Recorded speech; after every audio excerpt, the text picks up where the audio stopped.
रामायण कथा, गंगा के जन्म की कथा, भाग 2।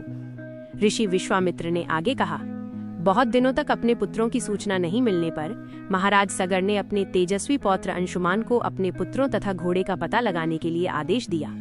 वीर अंशुमान शस्त्रास्त्रों से सुसज्जित होकर अपने चाचाओं के द्वारा बनाए गए मार्ग से पाताल की ओर चल पड़ा। मार्ग में मिलने वाले पूजनीय ऋषि मुनियों का यथोचित सम्मान करके अपने लक्ष्य के विषय में पूछता हुआ उस स्थान तक पहुंच गया जहां पर उसके चाचाओं के भस्मीभूत शरीरों की राख पड़ी थी और पास ही यज्ञ का घोड़ा चल रहा था। अपने चाचाओं के भस्मीभूत शरीरों को देखकर उसे अत्यंत क्षोभ हुआ।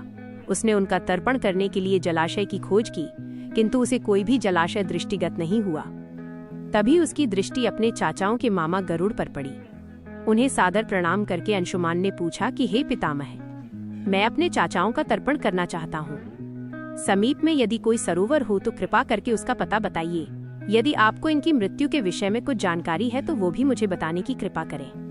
गरुड़ जी ने बताया कि किस प्रकार इंद्र ने घोड़े को चुराकर कपिल मुनि के पास छोड़ दिया था और उसके चाचाओं ने कपिल मुनि के साथ उद्दंड व्यवहार किया था, जिसके कारण कपिल मुनि ने उन सबको भस्म कर दिया।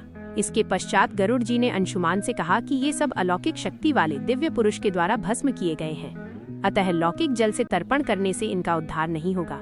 केवल हिमालय की ज्येष्ठ पुत्री गंगा के जल से ही तर्पण करने पर इनका उद्धार संभव है। अब तुम घोड़े को लेकर वापस चले जाओ, जिससे कि तुम्हारे पितामह का यज्ञ पूर्ण हो सके। गरुड़ जी की आज्ञानुसार अंशुमान वापस अयोध्या पहुँचे और अपने पितामह को सारा वृत्तांत सुनाया। महाराज सगर ने दुखी मन से यज्ञ पूरा किया।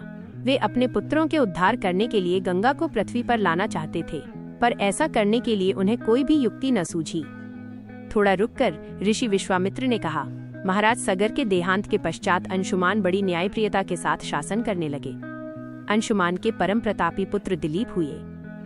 दिलीप के वयस्क हो जाने पर अंशुमान दिलीप को राज्य का भार सौंपकर हिमालय की कंदराओं में जाकर गंगा को प्रसन्न करने के लिए तपस्या करने लगे, किंतु उन्हें सफलता नहीं प्राप्त हो पाई और वे स्वर्ग सिधार गए। इधर जब राजा दिलीप का धर्मनिष्ठ पुत्र भगीरथ बड़ा हुआ तो उसे राज्य का भार सौंपकर दिलीप भी गंगा को पृथ्वी पर लाने के लिए तपस्या करने चले गए, पर उन्हें भी सफलता नहीं मिली। भगीरथ बड़े प्रजावत्सल नरेश थे, किंतु उनकी कोई संतान नहीं हुई।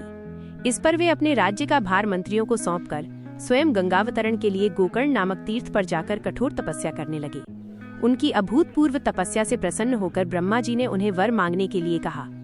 भगीरथ ने ब्रह्मा जी से कहा कि हे प्रभु, यदि आप मुझ पर प्रसन्न हैं, तो मुझे यह वर दीजिए कि सगर के पुत्रों को मेरे प्रयत्नों से गंगा का जल प्राप्त हो, जिससे कि उनका उद्धार हो सके। इसके अतिरिक्त मुझे संतान प्राप्ति का भी वर दीजिए, ताकि इक्ष्वाकु वंश नष्ट न हो। ब्रह्मा जी ने कहा कि संतान का तेरा मनोरथ शीघ्र ही पूर्ण होगा, किंतु तुम्हारे मांगे गए प्रथम वरदान को देने में कठिनाई ये है कि जब गंगा जी वेग के साथ पृथ्वी पर अवतरित होंगी तो उनके वेग को पृथ्वी संभाल नहीं सकेगी।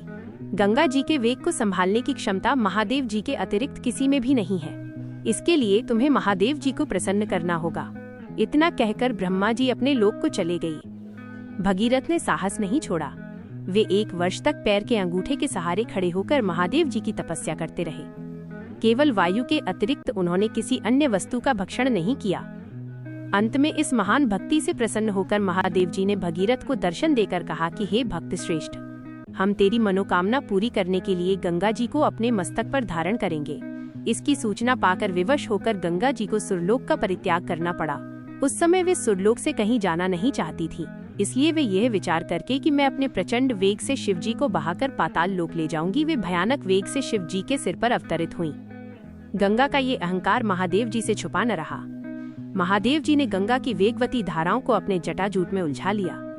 गंगा जी अपने समस्त प्रयत्नों के बाद भी महादेव जी के जटाओं से बाहर न निकल सकीं। गंगा जी को इस प्रकार शिव जी की जटाओं में विलीन होते देख भगीरथ ने फिर शंकर जी की तपस्या की। भगीरथ के इस तपस्या से प्रसन्न होकर भगवान शंकर ने गंगा जी को हिमालय पर्वत पर स्थित बिंदुसर में छोड़ा। छूटते ही गंगा जी 7 धाराओं में बट गईं। गंगा जी की 3 धाराएं हलादिनी, पावनी और नलिनी पूर्व की ओर प्रवाहित हुईं। सुचक्षु, सीता और सिंधु नाम की 3 धाराएं पश्चिम की ओर बहीं और 7वीं धारा महाराज भगीरथ के पीछे पीछे चली। जिधर जिधर भगीरथ जाते थे उधर उधर ही गंगा जी जाती थीं। स्थान स्थान पर देव, यक्ष, किन्नर, ऋषि मुनि आदि उनके स्वागत के लिए एकत्रित हो रहे थे। जो भी उस जल का स्पर्श करता था भव बाधाओं से मुक्त हो जाता था। चलते चलते गंगा जी उस स्थान पर पहुंची जहां ऋषि जहनु यज्ञ कर रहे थे। गंगा जी अपने वेग से उनके यज्ञशाला को संपूर्ण सामग्री के साथ बहाकर ले जाने लगीं। इससे ऋषि को बहुत क्रोध आया और उन्होंने क्रुद्ध होकर गंगा का सारा जल पी लिया। ये देखकर समस्त ऋषि मुनियों को बड़ा विस्मय हुआ और वे गंगा जी को मुक्त करने के लिए उनकी स्तुति करने लगे। उनकी स्तुति से प्रसन्न होकर जहनु ऋषि ने गंगा जी को अपने कानों से निकाल दिया और उन्हें अपनी पुत्री के रूप में स्वीकार कर लिया।